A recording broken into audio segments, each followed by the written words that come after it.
It's a very good question, and it could end up being an existentialist answer.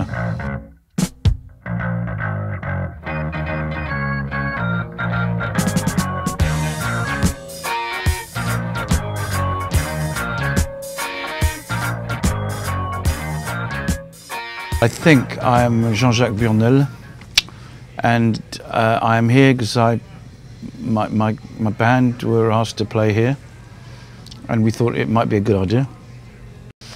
The band is The Stranglers, the one and only Stranglers from UK.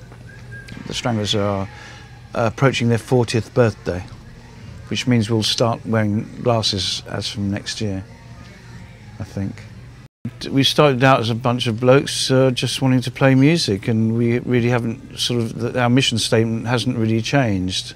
And people ask me, how did you manage to stay together for 40 years? And I'm kind of always puzzled by the question. We just get on well, and we haven't really lost our original mission statement. And you know, a little bit of success helps.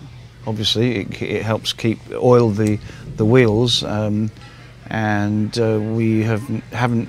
we've done things our own way, so there've been ups and downs, and there have been huge cataclysms in the history of the Stranglers. But I think we can look at ourselves in the mirror and think, oh, that's another grey hair.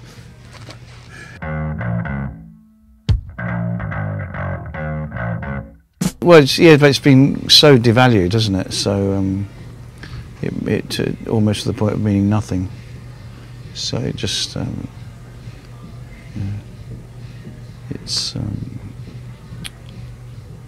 doesn't mean that much anymore, does it? I mean, you know, we're not joining the club just because we're throwing TVs out of the fucking hotels, or taking cocaine, or sleeping with strange girls with exotic ailments every night.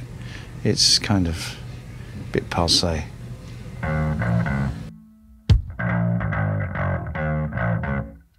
One of them was being vindicated when we'd been written off by the record company at the time.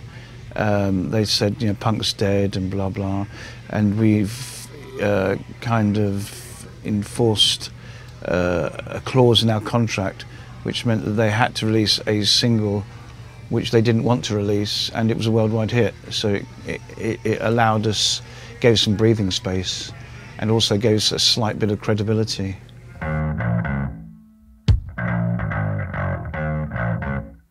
Well, it hasn't changed really, because you get a bunch of, you get one or two main writers or originators in a band, and then when the others get involved in it, it becomes part of their psyche, which eliminates any money problems in the future.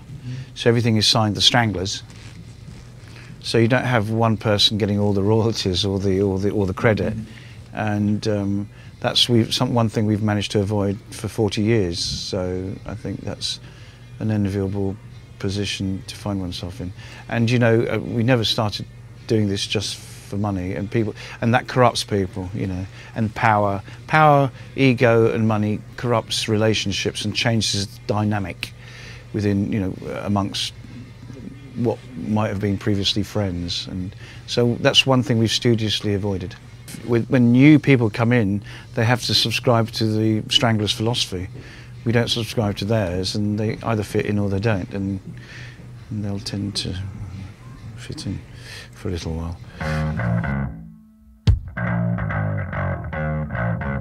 Without a doubt, when I was growing up, I was very fortunate to grow up in a little town, a sort of a satellite town to London, called Godalming in Guildford.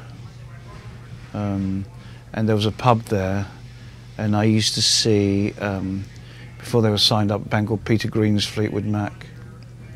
So I'd be smuggled in because I was too young to be in a pub because of the licensing laws.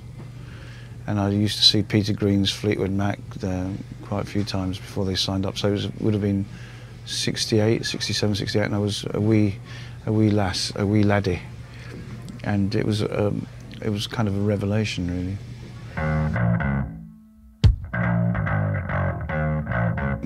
E. Power Biggs playing on the Heidelberg, playing Johann Sebastian Bach on the Heidelberg organ. I think if you like music, you're not tribal, and music's meant to expand the mind, not narrow it. So I like all kinds of music. If they touch me, they touch me.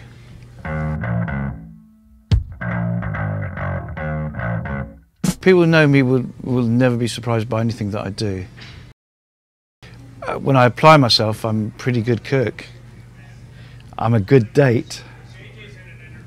And I try to learn about wines. Why do you want to learn about wines? Because you're a rock star. Fuck it.